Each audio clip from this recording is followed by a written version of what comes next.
We do not confirm or deny the truth of any story, but our stories are narrated based on the accounts of real individuals and the events that have happened to them. I know this is going to sound crazy as hell, but I think my pillow had something living inside of it. I'm aware that's the strangest thing to say, but I don't really have any other way to explain what I've experienced to this point.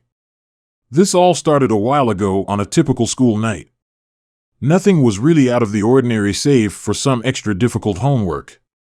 I had prepared for bed, and as I laid down to sleep, I swore I could hear someone whispering to my immediate left.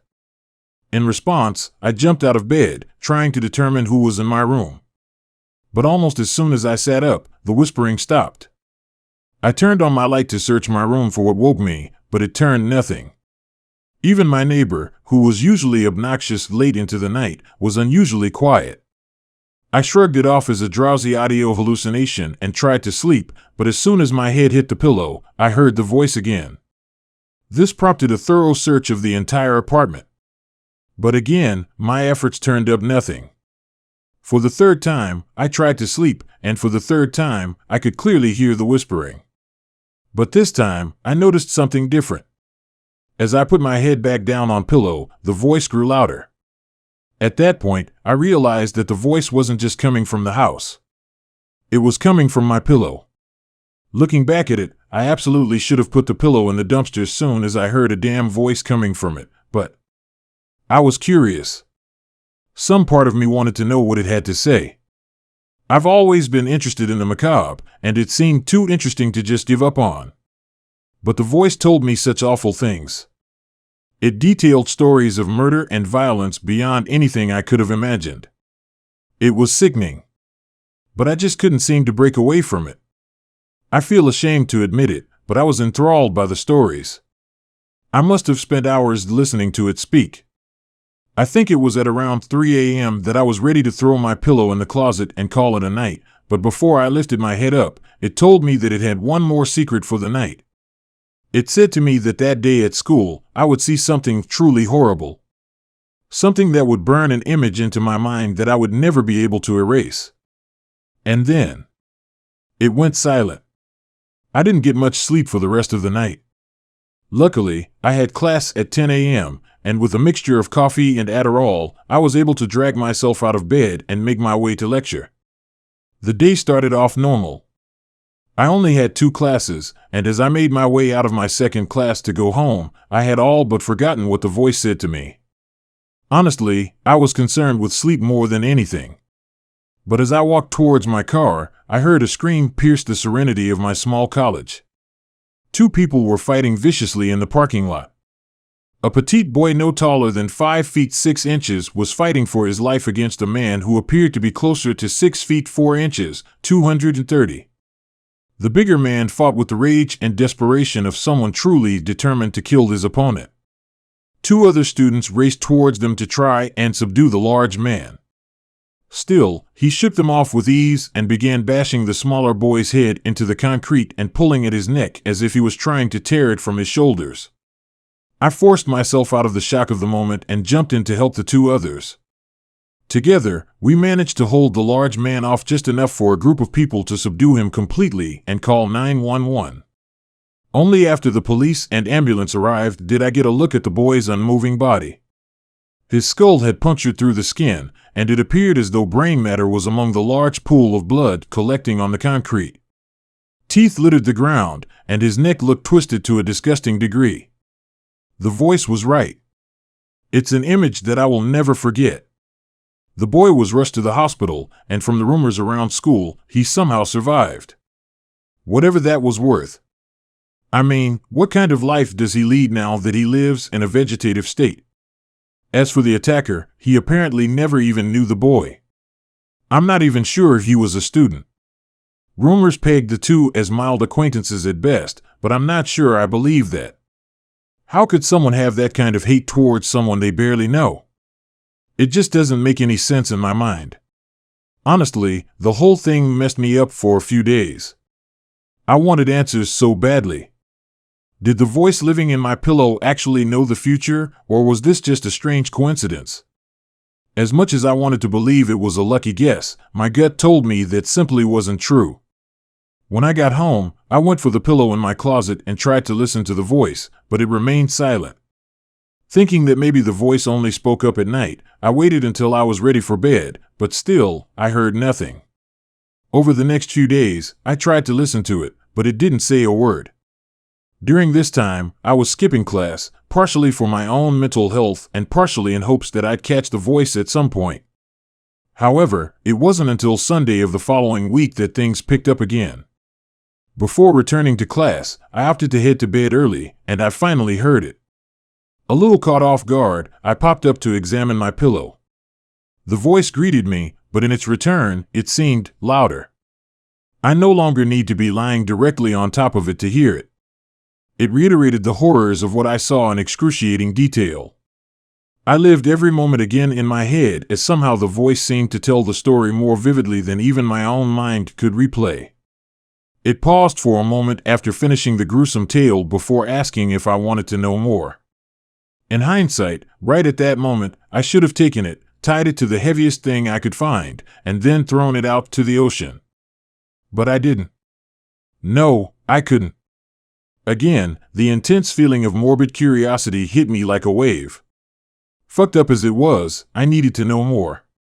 With no hesitation, I simply told it, yes.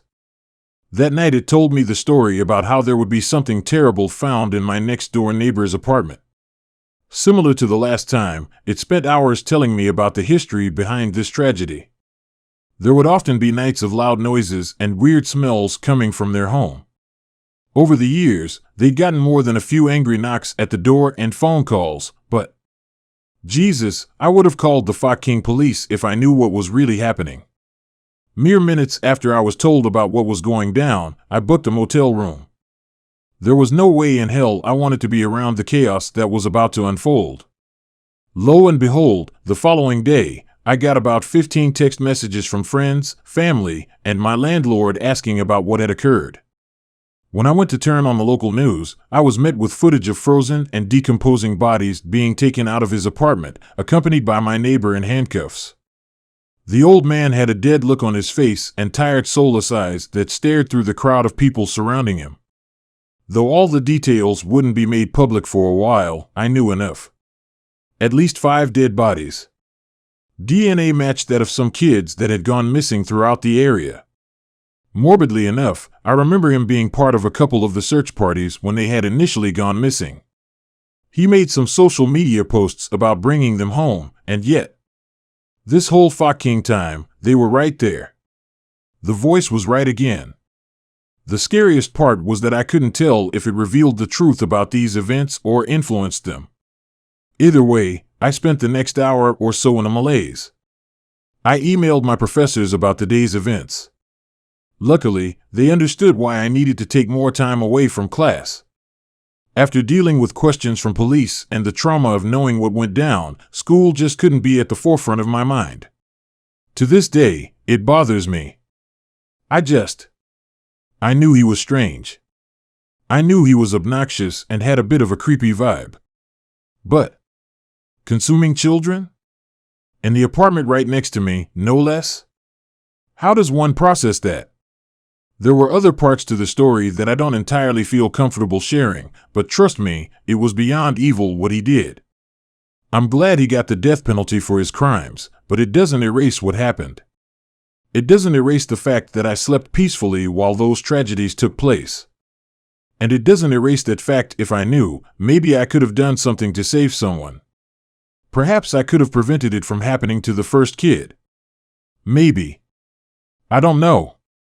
The most life-changing revelation came a month later. The voice had grown silent once more, and frankly, I didn't want it to ever speak again. The only reason I didn't get rid of the damn thing was that I was scared. I feared that if someone else found it, they would be drawn to it in the same way I would, and maybe, just maybe, it would start to whisper terrible things about me. Oddly enough, during that time, I used the damn thing. Every night, I made it a point to sleep on that pillow. Whether I slept on the couch or had my girlfriend over, my priority was to make sure I could always hear the voice. I felt that if something else was going to happen, I needed to be the first to know. Unfortunately, as I anticipated, that day came. The day the voice spoke to me again, I got the worst news of all. It's interesting. You always assume that the things in your life that would elicit the deepest and darkest reactions are the things of a nightmare. A hungry bear catches you in its sights. A masked man with a chainsaw breaking into your log cabin. A clown with a knife scratching at your front door. Maybe a demonic entity stalks you while you're alone.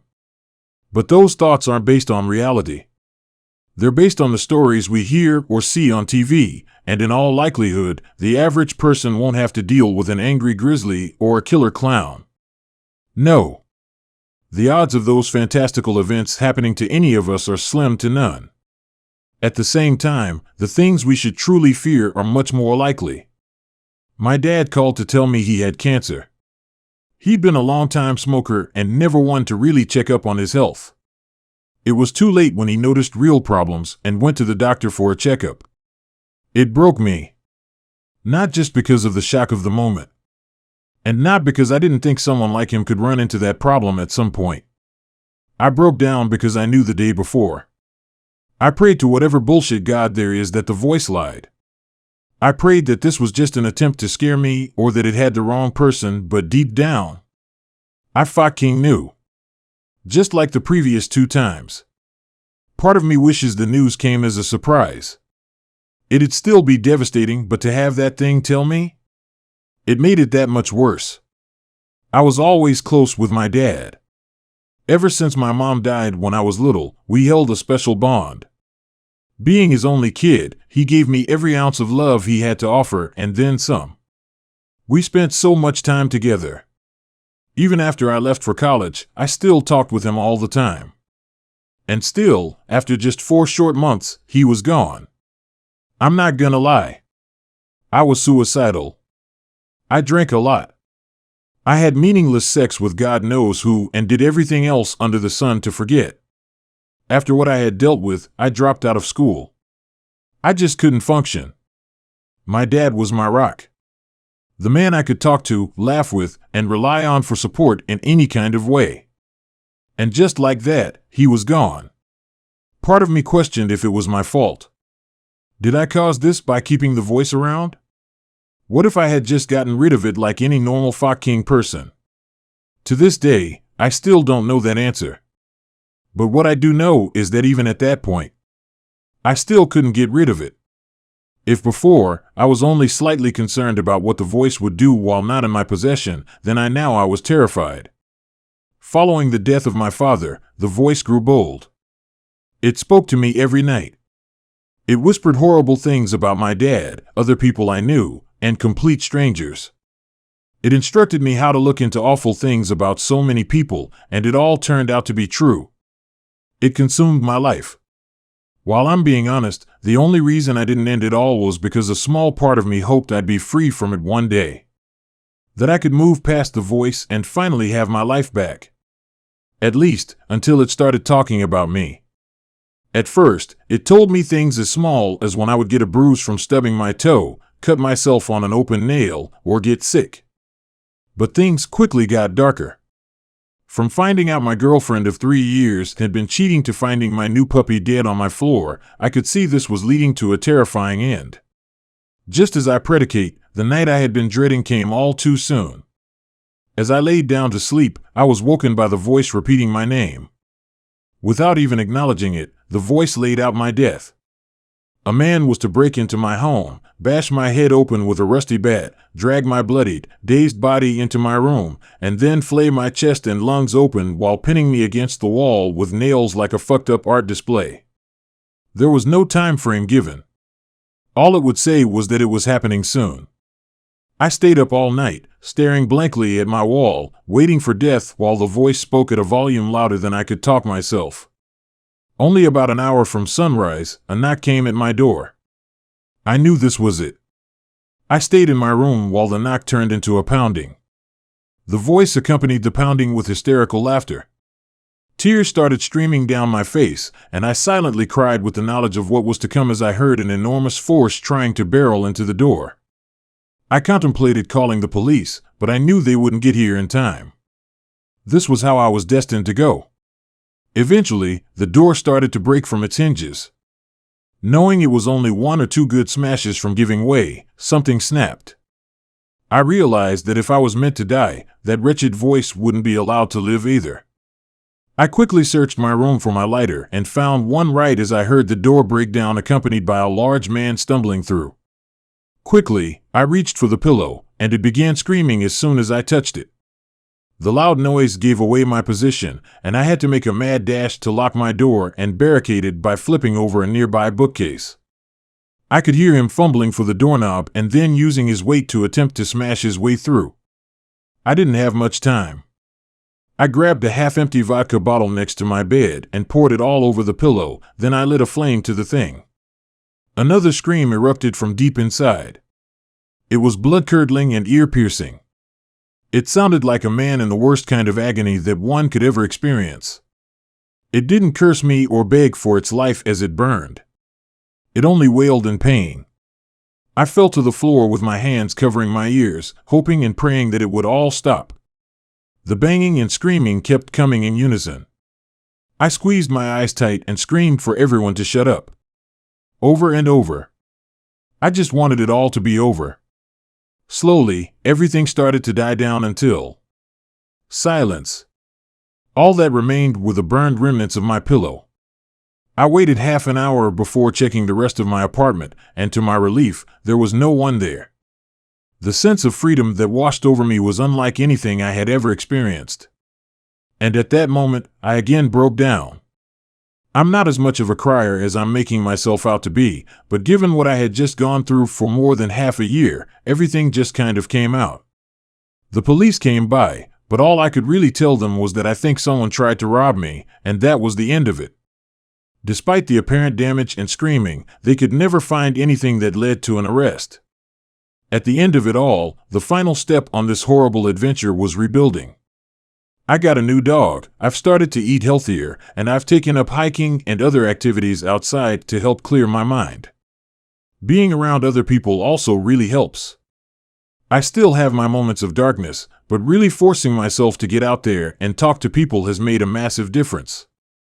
And as a result of that, I may even have a potential relationship, but we'll see how that goes. After everything went down, I had also moved apartments. I just felt it would be best to get away from that area if I was going to heal. I must have had spiritual cleansings done by over 10 different types of religions, along with my many other more minor spiritual rituals I found online. For a while, things worked great. Life returned to the best approximation of normal. But last night, I think I heard a voice coming from my walls. It spoke of such awful things. I hope you have enjoyed the story. To hear more stories, be sure to subscribe to the channel and let us know how you feel by liking and leaving your comments about your emotions.